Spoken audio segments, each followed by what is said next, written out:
This training is on the global harmonized system. In today's world of imports and exports, everyone needs to agree on one system to define chemicals, their usage and hazards. This is the Ghs system. This is part of the Hazard Communication Standard, or HAZCOM as it is frequently called.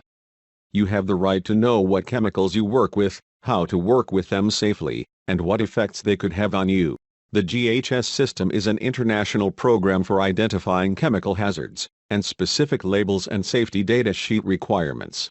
This is the format that all chemical labels must follow. First, there is a section with the chemical number and name of the substance. The second part of this section contains the name, address, and emergency contact information of the chemical supplier. The next section has information about the hazards of the chemical. Specific precautions are listed. There are the firefighting instructions, followed by first aid measures. Hazard pictograms are familiar to us because we have seen these on trucks or on containers of chemicals we purchase. Now they are standardized. The pictures mean the same thing to everyone. Labeling under Ghs now requires pictograms to describe the danger of chemicals. Here are the standard pictograms. You can mostly tell from the picture what hazard is being communicated. The top row pictograms show health hazards, and gas under pressure you might see on a chemical canister. Corrosives show a hand being burned by a chemical. Oxidizers are represented by something catching on fire.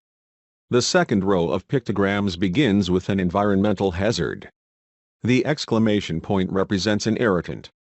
The skull and crossbones should be familiar, representing something poisonous.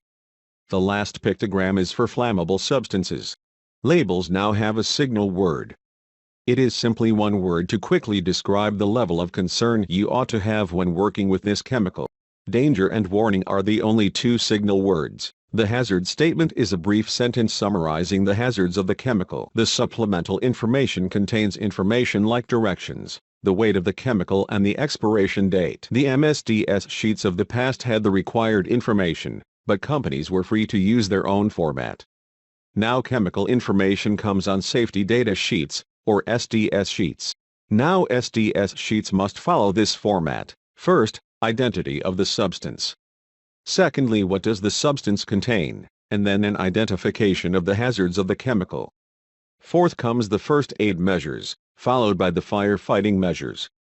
The sixth item is what to do if the chemical is accidentally spilled into a drain or the environment, then handling and storage instructions. Point 8 has limits for safe exposure and what personal protective equipment is required. Point 9 talks about the physical and chemical properties of the substance. Point 10 is really important. Here is where you find facts about the stability of the chemical and if it reacts with other substances. If a chemical is poisonous, you will find that information at point 11. Then SDS sheets discuss the ecological information and how to dispose of the chemical safely in points 12 and 13. How the chemical can be safely transported is covered in point 14. Some chemicals have specific regulatory limits and other factors. Those are available in point 15. Of course, there is always a place for any other vital information that doesn't fall in the other categories. The last point 16 is where you will find that kind of information. Here are some bottom line. Never violate rules for using chemicals safely.